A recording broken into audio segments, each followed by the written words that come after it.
Look how they massacred my boy.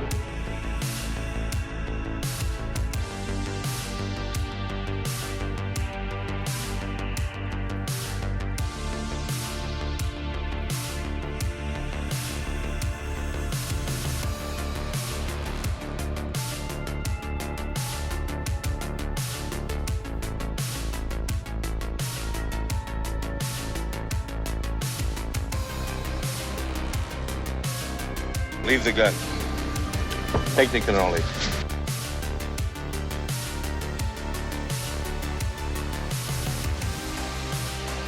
Hey, what's going on, guys? Killer6, and you guys have been asking for this cache build, so here it is. Finally, I've actually gone through and made it even stronger than it was. So the footage you're seeing on screen right now is me running through Mayhem 20 difficulty, Ultimate 7 mode versus the Takedown. And if you guys don't know, Mayhem difficulty means that you've gone to the machine at the beginning of the Takedown and you've beaten it either 20 times, or you can progress 3 levels at a time if you get platinum. I got a bunch of platinums on this build, obviously, because this build just tanks. And this run through here that you're seeing is going to be a full platinum run on Mayhem 20 with this build. And it's actually going to be a weaker version of the build than what I'm going to show you. So real quick, before I show you the rest of this footage, I'm going to show you right now the updated version of this build that's not just dataless gear. So without restricting myself to dataless gear, because what you saw on the screen there, that was a dataless allegiance run. So without restricting myself, here's what I would actually be using. Number one, I didn't use this bellicose bod, which is pistol ammo for the secondary fire rate and fire damage, until just when you saw that run. That was the first time I used this thing. I thought for sure that I was going to get better damage out of this guy who is non-elemental and SMG ammo, because with the stockpiler roll on my enhancement, you get a increase to your damage based on the amount of spare ammo for your gun that you currently have equipped. So let me show you, for example. So if I'm in pistol mode on this thing, it's got 791 ammo. If I go to SMG mode, you got 1600 ammo, so it should be better damage. But the fact of the matter is, the elemental aspect of the bod is what's going to be the most important for this particular build. If you're farming and you're trying to get the gear for this, I highly recommend Torque Impact magazines. You do not want this sticky magazine anymore. The sticky magazine got nerfed. The Impact mag did not get nerfed.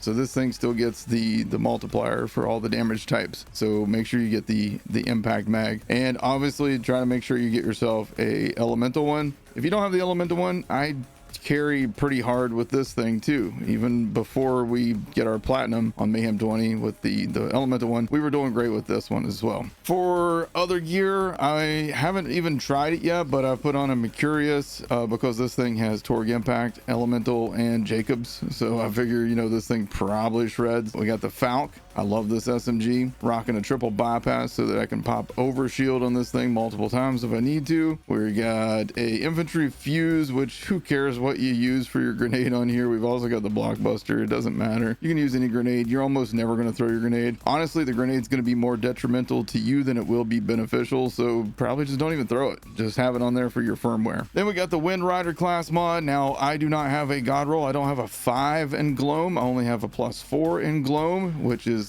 good enough, as you see, but you know, if you can get 5 in there, even better. And I do have gun damage on this. We got this to drop live on stream, so make sure you watch the dataless cache allegiance run whenever I post that. You can see some crazy luck that we had.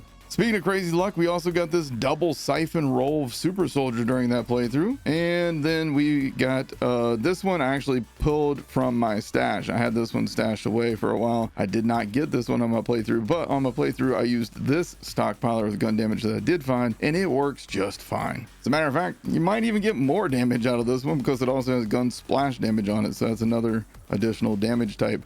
Whereas this one just gives me magazine size.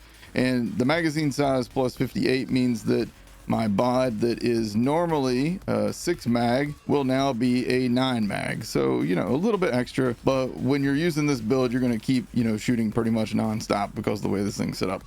Did go ahead and switch over to high caliber, 3 in high caliber, 2 in Deadeye. You can also do this backwards of that. You can do 3 in Deadeye and 2 in high caliber, whichever feels better to you. This feels better to me, especially in this map particularly, because you're going to have a lot of enemies that are stacked up on top of each other. All right, now for the skill tree. Let's start with the green tree. We are going to do 5 points in charm bracelet, 5 points in O4 tuna. The charm bracelet, this gives you further increased skill damage for every active bone totem, and we're going to have a ton of bone totems, as you can see from the footage that is playing here. For O4 tuna, this one increased windfall chance on your fortune stacks, and you're going to get a lot of fortune stacks, so lots of extra windfall chances. I did switch to 4 out of 5 in bone meal ticket instead of 5 out of 5, because I forgot that I liked having luckless on this build. So put luckless back on here so that we jinx enemies, which means that they take even more damage and they deal less damage, which means I keep my overshield going even better. Down here we got a single point and can't stop winning. If I had more skill points to spend, I would max this thing out, because whenever you hit a critical on enemies, you have a chance to activate windfall. We have so many different ways to activate windfall. If I could just have 4 more points here, that would be so nice. Then we got 5 points in turn of fate. Now this one, whenever windfall is active, which is going to be frequently, you gain lifesteal. If his health is full, he gains overshield instead. So the idea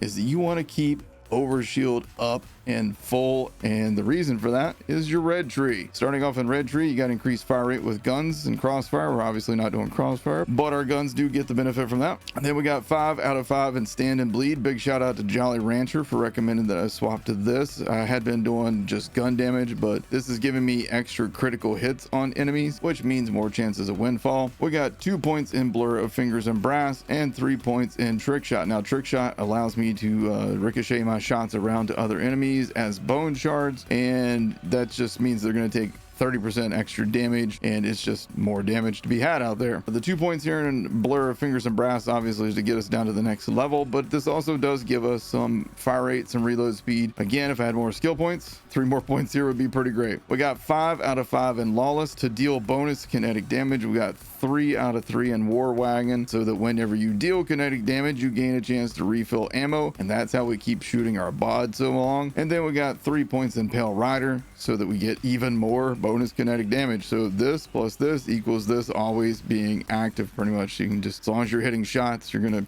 keep on shooting pretty much as long as you don't miss shots. Finally, we got 1 point down here in nothing beats lead. A portion of all non-bonus elemental damage that cash deals is converted into kinetic damage. Damage converted in this way is increased. And then over here we got 5 in unshaken. You will deal increased damage from all sources for every fortune stack that you lose. Then we got from GLOAM to glow. Cash gains increased max overshield, and a portion of damage cash is dealt from enemies is converted to overshield. If you guys have ever used the B shield in Borderlands 2, that's what this is. This is a B shield for all intents and purposes. While the overshield is up, you're getting extra damage. You see that down there? Bonus damage, 180% of current overshield. 180% of your current overshield is crazy. And that's why you want to have the 5 out of 5 here in turn of 8, so you can keep that overshield up as much as possible. Finally, in the blue tree, we have 1 singular point here, thanks to Lazy Data for pointing out that this will help with everything essentially. Then we go to our specializations. Over here, we're doing best defense. This way we get that just flat 30% extra damage whenever your shield or health is full, and since we're going to be keeping our overshields up pretty much non-stop, this is 30%. This is just free. Then over here in brute tree, we've got the riddle you this skill. Again, you're going to just almost constantly have 50 stacks of this going, which is 50% extra gun damage, so just lots of extra damage. Then we got CQC, so that we get some close quarters combat, and what this one does is whenever I deal melee damage, which my totems sometimes do, then my Vault Hunter deals increased fire rate for a duration. Finally, we got bullet train. The Vault Hunter can now hip fire while sprinting and gain gun damage the faster they move, and that's just another 15% while walking, which it goes up even higher. So all of these just add up to give you lots of extra damage. So this is the Bodfather, guys. Hope you guys enjoyed the footage and the look at this skill tree. If you guys have any questions about it, then make sure you hit me down in the comments below. Appreciate you guys watching. I'll see you in the next one. Take care.